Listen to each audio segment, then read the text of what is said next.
So it's September the 14th and I haven't done an update on the garden for a long time. We've had successive crops, and what I want to show you today is how you build a garden for absolutely no cost at all. So I'm going to start with this greenhouse that we put together from some of this wood that we found literally laying on just off the road.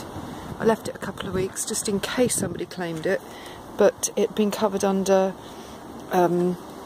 leaves. It was hidden, so I gathered it'd been there a long time, and so I designed this this structure with the leaning roof, and this lattice work here was actually at the back of the fence here.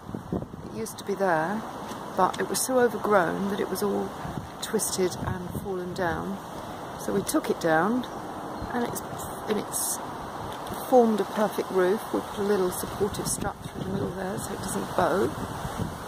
That was Marcus, thank you Marcus. And then I got some plastic from Travis Perkins that they wrap their pallets in this plastic, and I just stapled it on all over as best I could, and it's seen us through the whole summer. So it's amazing. One mistake I made was to plant my beans too close to the greenhouse and let them grow too tall. Originally I thought when the sun came round it was going to be really mega hot in there, and it was earlier in the summer, obviously without the beans there, but now it's actually not warm enough. So I'm going to have to rethink where I put the beans next year. But this little bean area here, these were reclaimed bricks that we just used as a kind of a lip, like a minor raised beds. I topped it with cardboard on the inside and put a whole load of rotted horse manure down and planted my beans straight into it. I've grown tomatoes in pots up the side. You can just about see them here. If I just get in here, there. So I grew them up in pots on the side, and around the front you can see the pots. And you can see a few ripe tomatoes there in the middle, and they've done really well. My peppers haven't done brilliantly. This is my first pepper plant this year, and that's actually doing anything. They probably didn't have enough light and enough warmth in the greenhouse, which is why I've brought them out here now. I did have rows of radishes in that old planter. So basically, so far, and you see all the wood chip here, this was all from a local tree surgeon on the paths. So we just put wood chip all the way around. It's rotted down quite nicely, and I'm going to have to put some more down. In fact, we're going to restructure this garden so that the rows are facing in the opposite direction. So instead of straight across, we're going to have them going parallel to the fence that I'm walking alongside. So basically, all of these beds are layers of organic matter rotted in situ. So we laid them either, I think the first one was this one up here, we laid it in the autumn last year, and then in early January we laid these other three beds here, 1, 2 and 3, and they're literally cardboard, kitchen scraps, hay, straw, rotted horse manure, unrotted horse manure, newspaper, all kinds of organic matter rotting down really nicely, and making it really easy to grow in a very easy growing medium. No digging, even though we're called Get Digging It. No digging, so we just laid it on top. That in itself was some work, obviously.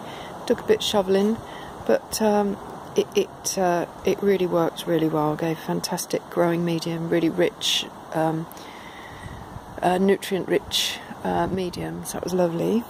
And then the pumpkins went mad. A couple of courgette plants still here growing, and in the end I realised that the sunniest spot in the garden was actually along this fence. So so this fence is full of tomatoes. These tomatoes over here are self-sown. They literally just sprung up from the compost that was on the ground. as are these tomatoes here. So literally I just stake them up and let them grow, and they're whopping great tomatoes. In fact, quite a few tomatoes are literally grown from tomatoes that I've had and bought from various supermarkets, and just put them straight in the ground. You just cut them into slices and put them in compost, and they sprout, and as they sprout you can prick them out and put them into larger pots. So excuse the washing, it's not mine, this is my neighbour's. The squash really came right across here. I think the line of the bed is here, and obviously it's grown all the way across here. So it was competing with nettles coming the other way. So I hacked down the nettles and the weeds and the grass, and covered it in cardboard with wood chip to suppress the weeds, which was brilliant. So, and the wood chip again was donated. The cardboard comes from local builders merchants. Couldn't be easier. What I do every time I see somebody either building or throwing out bits of wood or with a skip, I go skip hunting, treasure hunting, and I look for bricks and I look for bits of wood. So this is a bit of wood here that I found and used as a border for a little while. This is an old swing that was actually in the garden. I cut into 2 halves, and I've used this as a cover, like a cover to go over the top. And again, these are, let me get this right, these are golden, I can't remember the name of them now, but they're golden tomatoes. They're yellow ones, so they're not going to go red, but we're just waiting for them to ripen a bit. And as you can see, they're in full sun and it's around midday, so about 1 o'clock, so it's good.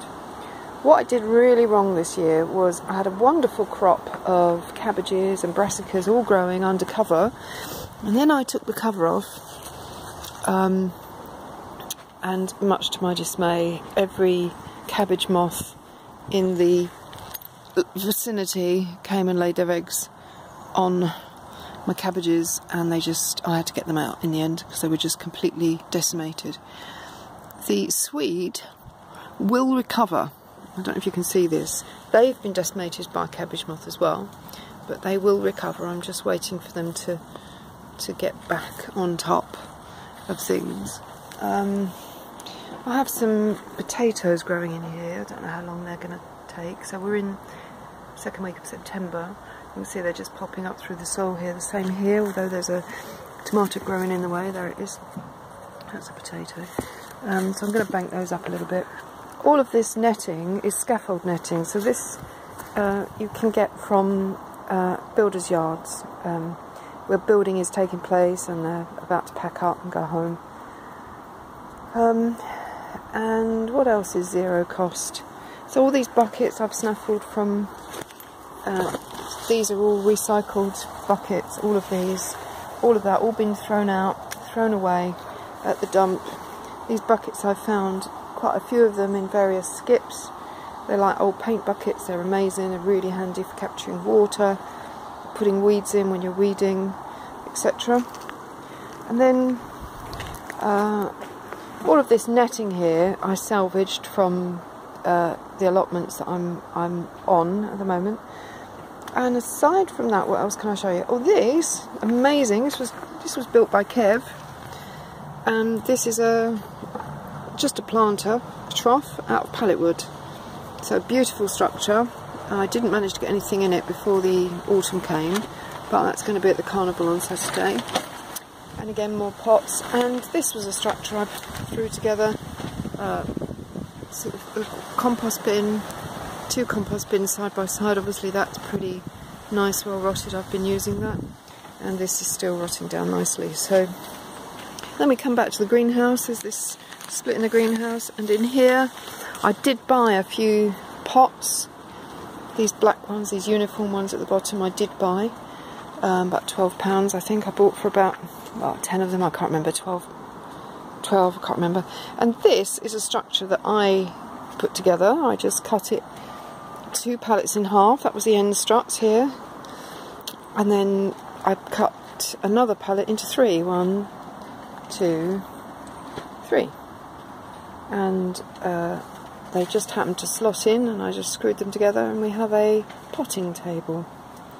So the greenhouse hasn't done as well as it could have done because it's been too shaded, but that'll be a lesson that I will learn for next year. And potentially next year I will be putting beans probably along this fence here, because we're 1 o'clock now, by about midday in high summer this is sun rich, and then the sun goes over the house that way, and so this is in sun all day long, so I'll put the beans along there. So what crops have we had out? Loads. Look at this beautiful chard. I just think this is so gorgeous, like traffic light chard. We've had lettuces, I've had some amazing mustard leaf, which was fantastic, loads of tomatoes, beans. These are little baby lemon cucumbers that I did buy. No, actually they were a gift. They were a gift to me. There, look, little tiny ones. They're growing nicely. These old strawberries growing in a planter pallet. They'll be taken out and put in the ground next year because that didn't work so well. This is comfrey that I got from the allotment, just dug up a root and it's just gone wild, and I shall be making compost tea with that next year. These are just water canisters. Let me show you. Just water canisters that I got from when I bought my van.